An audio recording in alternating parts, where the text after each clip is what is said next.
Hi my dear little doctors. நம்ம எல்லாருக்குமே இப்போ உங்களுக்கெல்லாம் நீட் எக்ஸாம் முடிஞ்சாச்சு. உங்கள் கையில் மார்க் இருக்குது, கரெக்டா? இந்த மார்க் சில ஸ்டூடெண்ட்ஸ் என்ன பண்ணனா டைரெக்டாக நம்மளுக்கு எபிபிஎஸ் சீட்டு உள்ளே போயிடுவாங்க. இப்போ சிலவங்களுக்கு கொஞ்சம் பார்டர் லெவலில் இருக்கும், சிலவங்க வந்து என்னது ரொம்ப ஆசை இருக்கும், பட் கொஞ்சம் மார்க் வந்து கொஞ்சம் கம்மியாக இருக்கும், கரெக்டா? ஸோ இந்த கண்டிஷனில் இப்போ உங்களோட மென்டாலிட்டி எப்படி இருக்கும்னா, நம்ம இதை வந்து கண்டினியூ பண்ணணுமா, நீட்டை நம்ம ரிப்பீட் பண்ணணுமா இல்லைன்னா வேண்டாமா? ரிப்பீட் பண்ணணும்னா அதில் உள்ள டிஃபிகல்ட்டிஸ் என்னதெல்லாம் இருக்கும், சொசைட்டியில் என்ன பேசுவாங்க, அது இதுன்னு நிறைய உங்களுக்கு அப்படி வந்து தலையை வெடிக்கிறது மாதிரி நீங்கள் என்ன பண்ணிருக்கு திங்க் பண்ணிகிட்டே இருப்பீங்க. இதனால ரொம்ப ஸ்ட்ரெஸ்ஸும் ஆயிருப்பீங்க. கண்டிப்பா இதை பத்தி என்னமோ ஒரி படிக்க வேண்டாம். ஒரு மூணு திங்கை நீங்க அனலைஸ் பண்ணனீங்கன்னா நீங்களும் என்ன பண்ணலாம், ரிப்பீட் பண்ணணுமா வேண்டாமா அப்படிங்கிறத நீங்களே என்ன பண்ணிக்கலாம், டிசைட் பண்ணிக்கலாம். அதுக்காக தான் உங்களுக்கு ஜஸ்ட் ஒரு ஹெல்ப்பரா நான் இன்னைக்கு வந்திருக்கிறேன். ஓகேயா?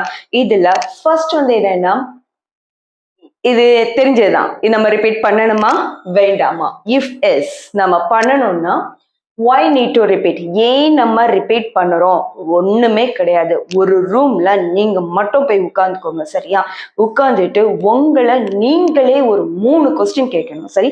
இந்த 3 கொஸ்டின்ஸ்க்கும் கிடைக்கக்கூடிய ஆன்சரை வச்சு தான் நீங்கள் ரிப்பீட் பண்ணணுமா வேண்டாமா, அது உங்கள் கையில் தான் இருக்குது. அவங்க சொன்னாங்க, இவங்க சொன்னாங்க அப்படின்னு சொல்லி யாருமே என்ன பண்ணக்கூடாது, ரிப்பீட் பண்ணக்கூடாது. that one is in your hand only. okay, so first பாருங்க, இந்த 3 கொஸ்டினும் ஒரு ரூம்ல தனியா இருந்து ஜஸ்ட் ஃபர்ஸ்ட் கொஞ்ச நேரம் திங்க் பண்ணிக்கோங்க. ஒரு 5 நிமிஷமா 10 நிமிஷம் திங்க் பண்ணிட்டு ஃபர்ஸ்ட் கொஸ்டின் கேட்டு பாருங்க. Can adapt any other profession? இப்போ சின்ன வயசுலயே சிலவங்களுக்கு பயாலஜினா ரொம்ப பிடிக்கும், கண்டிப்பா என்ன டாக்டரா தான் போவோம் அப்படின்னு சொல்லி சின்னதுலயே ஒரு ப்ராட் அப், அதாவது அவங்களோட ஆசை விஷ் எல்லாமே எப்படி இருக்கும்னு நினைச்சுக்கோங்களேன். திடீர்னு நம்மளுக்கு நீட் என்ட்ரன்ஸ் எக்ஸாம் இருக்கு, இந்த எக்ஸாம்ல நம்மளுக்கு மார்க் கம்மியா இருக்கு. ஸோ டோட்டலாவே நம்ம வந்து இப்போ கொலாப்ஸ் ஆயிடுவோம். ஸோ உங்களால நம்ம நேஷன் எடுத்துக்கிட்டீங்கன்னா நிறைய ப்ரொஃபஷன் இருக்கு. உங்களால இந்த மெடிக்கல் ப்ரொஃபஷனை தவிர வேற ப்ரொஃபஷனை உங்களால திங்க் பண்ண முடியுதா? மேபி என்ஜினியரிங் இருக்கலாம், டீச்சிங் ஃபீல்டா இருக்கலாம், மேபி ஃபேஷன் டிசைனரா இருக்கலாம், எதுனால இருக்கலாம். உங்களால திங்க் பண்ண முடியுதா ஃபியூச்சர்ல இந்த ஒரு ப்ரொஃபஷனை என்னால வந்து போக முடியும், ஒர்க் பண்ண முடியும் அப்படின்னு நீங்க தோன்றீங்களா?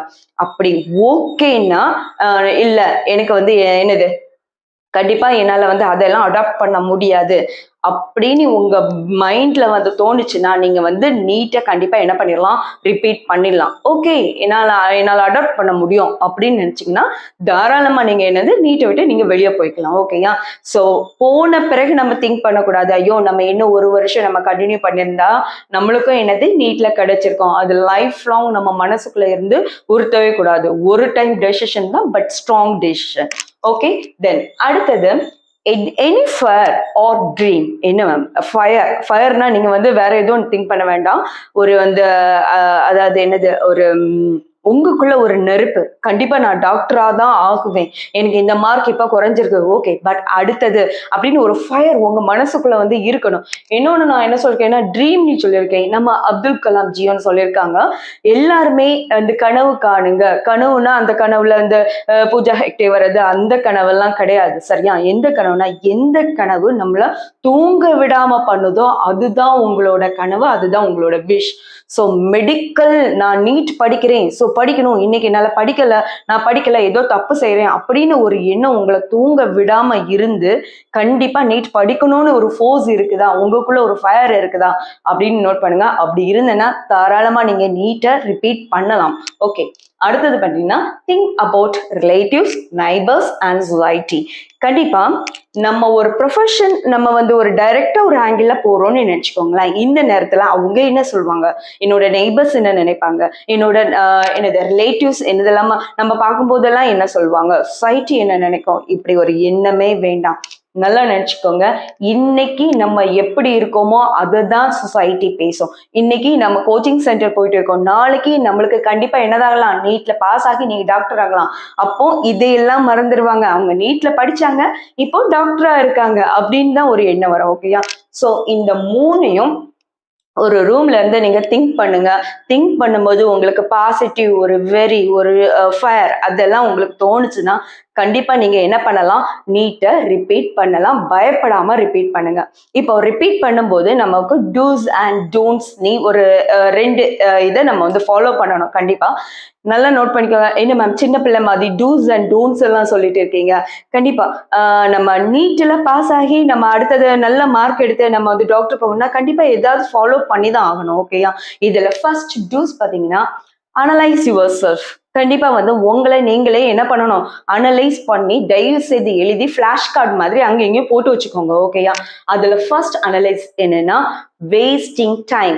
இது ரிப்பீட்டர்ஸ்க்கும் பொருந்தும், ரிப்பீட்டர்ஸ்க்கும் பொருந்தும். ஓகேயா? எந்த இடத்துல நீங்க டைமை வேஸ்ட் பண்ணுனீங்க தயவு செய்து நோட் பண்ணிக்கோங்க. மோஸ்ட் ஆஃப் தி இப்போ உள்ள யங் ஜெனரேஷன் எல்லாம் மோஸ்ட் ஆஃப் த டைம் அவங்க ரெடியூஸ் ஆகக்கூடிய டைம் எல்லாமே எது ரிலேட்டடா, மொபைல் ரிலேட்டடா உள்ளதுதான். ஓகேயா? யூடியூப், ஃபேஸ்புக், இன்ஸ்டாகிராம் இதெல்லாம் நம்மளுக்கு கொஞ்ச நாள். ஸோ இந்த டைம் அந்த வேஸ்டிங் டைமை நோட் பண்ணி இந்த இடத்துல எல்லாம் நம்ம வேஸ்ட் பண்ணக்கூடாது. அது தயவு செய்து ஒரு ஃபிளாஷ் கார்டு மூலமா ஒரு எழுதி வச்சு அங்கே எங்கேயுமா பேஸ்ட் பண்ணி வச்சுக்கோங்க. ஓகே, இது ஃபர்ஸ்ட் ஒன். அடுத்தது என்னன்னா பேலன்சிங் யுவர் ஏரியாஸ். இதுவும் என்னது ரிப்பீட்டர்ஸ். என்ன மேம் பேலன்ஸ் பண்ணணுமா? அப்படிலாம் கிடையாது. இங்க பேலன்சிங் நான் இன்டிமேட் பண்றது ரெண்டுனா, ஒண்ணு வந்து வீக்கர் செக்ஷன், என்ன ஒன்று ஸ்ட்ராங்கர் செக்ஷன். இப்போ சிலவங்க நம்மளுக்கு பிசிக்ஸ், கெமிஸ்ட்ரி, பாட்னி, சுவாலஜி இருக்குதுன்னு நினச்சிக்கோங்க. சிலவங்களுக்கு என்னது கெமிஸ்ட்ரி ரொம்ப நல்லா வரும், பிசிக்ஸ் கொஞ்சம் வீக்காக இருக்கும். ஓகே, சில அதுலேயும் பர்டிகுலர் சாப்டர் வீக்காக இருக்கலாம். இப்போ சுவாலஜி நல்லா வரும், பாட்னி வீக்காக இருக்கலாம், பாட்னி நல்லா வரும், சுவாலஜி வீக்காக இருக்கலாம். இப்போ இதில் நீங்கள் எந்த இடத்துல வீக்காக இருக்கிறீங்க அது உங்களுக்கு நல்லாவே தெரியும். ஓகேயா? அதையும் ஒரு ஃப்ளாஷ் கார்டில் எழுதி வச்சுக்கோங்க. நான் இந்த சாப்டரில் இதுல எல்லாம் வீக்காக இருக்கிறேன். ஸ்ட்ராங்கர் நோ ப்ராப்ளம், அது உங்களுக்கு தண்ணி தரவா இருக்கும். ஏற்கனவே அது வந்து உங்களுக்கு ஃபெமிலியரான டாபிக். ஓகே, இப்போ எந்த இடத்துல நீங்க வீக்கரா இருக்கிறீங்களோ அந்த இடத்துக்கு நீங்க ஃபர்ஸ்ட் இம்பார்ட்டன்ஸ் கொடுத்து இதுக்கு ஒரு 2 hours கொடுத்துருக்கீங்கன்னா இதுக்கு ஒரு வந்து 3 hours கொடுக்கலாம். கூட எக்ஸ்ட்ரா கொஞ்சம் இன்ஃபர்மேஷன் எடுத்து இன்ட்ரெஸ்டா படிச்சு இந்த வீக்கர் செக்ஷனையும் ஸ்ட்ராங்கர் செக்ஷனுக்கு ஈக்குவலா கொண்டு வந்துட்டீங்கன்னா என்னதாயிடுவீங்க, பேலன்ஸ் ஆயிடுவீங்க. இது ரிப்பீட்டர்ஸ்க்கும் ரிப்பீட்டர்ஸ். ஓகே, நல்ல ஞாபகம் வச்சுக்கோங்க. வீக்கர் நான் இதை வந்து படிக்க மாட்டேன், இதை அப்படியே அவாய்ட் பண்ணிடுவேன், தயவு செய்து நோ அவாய்டிங். ஓகே, அவாய்டே பண்ணாதீங்க. எல்லாமே வீக்கரை ஸ்ட்ராங்கர் மாதிரி கொண்டு வந்து பேலன்ஸ் பண்ணி படிக்க ஆரம்பிச்சிங்கன்னா கண்டிப்பா நீங்களும் என்னதுதான், டாக்டர் தான். ஓகே, அடுத்தது மூணாவது என்னன்னா டெஸ்ட் அண்ட் கிளாரிஃபிகேஷன். எவ்வளவு ப்ராக்டிஸ், எவ்வளவு கொஸ்டின்ஸ் உங்களுக்கு வந்து கிடைக்குதோ அவ்வளோ நீங்க ஃபெமிலியர் ஆகலாம். நான் நிறைய டெஸ்ட் எழுதுறேன் மேம், ஆனால் ஃபைனலாக வரும்போது எனக்கு மார்க் வரல அப்படின்னு சொன்னீங்கன்னா உங்களுக்கு அந்த ப்ராப்ளம் எங்க இருக்குதுன்னா கிளாரிஃபிகேஷன்ல. ஓகேயா? டெஸ்ட் டெய்லி ஒரு 2 நாளைக்கு ஒருக்கா ஒரு டெஸ்ட் அது எழுதிடுங்க. ஓகே, 2 நாளோ ஒரு நாள் விட்டோ இந்த டெஸ்ட் எழுதிடுங்க. அப்போதான் நிறைய கொஸ்டின்ஸ் உங்களுக்கு ஃபெமிலியர் ஆகும். இப்போ நான் டெஸ்ட் எழுதுறது முக்கியம் கிடையாது, டெஸ்ட்டை விட இன்னொரு பார்ட் ரொம்ப முக்கியம். அதுதான் என்னது, நம்ம கிட்ட இருக்கக்கூடிய கிளாரிஃபிகேஷன். இந்த கொஸ்டின் ஏன் எனக்கு மிஸ்டேக் ஆச்சு, ஸோ இது வந்து இந்த சாப்டர்ல எத்தனாவது இருக்கு, எத்தனாவது லைன்ல இருக்கு அப்படி பார்த்துட்டீங்கன்னு நினைச்சுக்கோங்களேன். கண்டிப்பா என்ன பண்ணலாம், நம்மளும் என்னதாயிடலாம், வின்னர் ஆயிடலாம். ஓகே, இப்போ அடுத்தது பாத்தீங்கன்னா sleep and good food.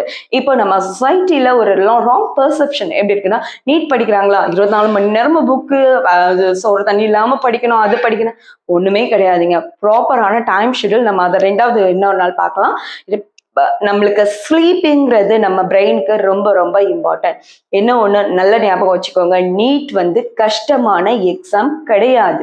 Okay, நம்ம இந்தியன் நம்ம நேஷன்ல இருக்கக்கூடிய காம்படிட்டிவ் எக்ஸாம்ஸ்ல டஃபஸ்ட் எக்ஸாம் என்னன்னா UPSC exam. Okay, IAS, IPS அதுக்குள்ள எக்ஸாம். அதுக்கு அடுத்ததா இருக்குது என்னது ஜேஇஇ வந்து 3வது பிளேஸ் கொடுத்துருக்காங்க. நம்ம நீட் என்னன்னா 7th பிளேஸ்ல தான் வருது. இதை டஃப்னு நான் சொல்லவே மாட்டேன். எல்லாமே என்சிஆர்டி புக்ல லைன் பை லைன் இருக்கு, படிச்சிடலாம். அதே மாதிரி குட் ஃபுட், நல்ல மூச்சு முட்டை தின்னுட்டு அப்படி வந்து படிக்க இருந்தோம்னு நினைச்சுக்கோங்களேன், கண்டிப்பா நம்ம பிரெயின் தூங்க தான் செய்யும். ஏன்னா அவங்களுக்கு எனர்ஜி அதிகமா இருக்கு. எப்பவுமே கொஞ்சம் ஒரு பசியோட இருக்கணும். சரியா? நிறைய ஃப்ரெஷ் ஜூஸ் நிறைய குடிங்க, நம்மள ரொம்ப ஆக்டிவா வச்சிருக்கோம். இதெல்லாம் என்னது, இந்த டூஸ்ல இவங்க எல்லாம் வந்துருவாங்க.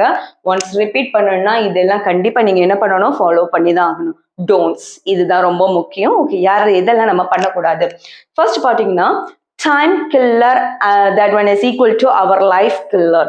நான் ஏற்கனவே சொல்லியிருக்கேன், இப்போ எல்லாத்துக்கும் லைஃபையும் டைம் கில்லரும் லைஃப் கில்லர்னா உங்க கையில ஒன்று வச்சுட்டு இருக்கீங்கல்ல, மொபைல். அதுதான் இந்த மொபைலில் உள்ள அந்த இந்த வாட்ஸ்அப், இன்ஸ்டாகிராம், ஃபேஸ்புக், வீசாட் அது எல்லாமே கொஞ்ச நாளைக்கு ஒதுக்கி வச்சுட்டு தயவு செய்து இந்த பிளானிங்கை எல்லாம் என்னது எக்ஸிக்யூட் பண்ணுங்க. ஓகேயா? அந்த டைமை நம்ம லைஃப், இந்த டைம் கில்லர் நம்ம லைஃப் கில்லரா என்ன செய்யக்கூடாது, மாறக்கூடாது. அடுத்தது பாத்தீங்கன்னா, இந்த ஒரு வருஷமா ரிப்பீட்டர்ஸ், நீங்க ரிப்பீட் ஜாயின் பண்ண போறீங்க அப்படின்னு நினைச்சுக்கோங்க. ஃபங்க்ஷன்ஸ், இந்த ஃபங்க்ஷன்ஸ்ல எல்லாமே ஃபேமிலி ஃபங்க்ஷன், இந்த கோயில் திருவிழா, அது இதுன்னு எல்லாமே வரும். இது எல்லாமே இந்த ஒரு வருஷம் நீங்க சாக்ரிஃபைஸ் பண்ணி தான் ஆகணும். ஏன்னா ஒவ்வொரு செகண்டும் நம்மளுக்கு ரொம்ப இம்பார்ட்டன்ட். ஓகே. அடுத்தது பாத்தீங்கன்னா ட்ரிப்ஸ். நான் ஃப்ரெண்ட்ஸ் கூட அங்க போறேன், ஒரு நாள் தான் நம்ம அங்க போயிட்டு வரேன். இந்த ஒரு வருஷமா கண்டிப்பா கண்டிப்பா அதெல்லாம் கொஞ்சம் அவாய்ட் பண்ணிருங்க. இதெல்லாம் ஃபாலோ பண்ணி இந்த 3 கொஸ்டினுக்கும் கரெக்டான ஆன்சர் உங்க மைண்ட்ல வந்துச்சு, பண்ணணும் அப்படின்னு வெறியாட்டு இருந்தீங்கன்னா கண்டிப்பா நீங்க என்ன பண்ணலாம், நீட்டை ரிப்பீட் பண்ணலாம். All the best my dear doctors.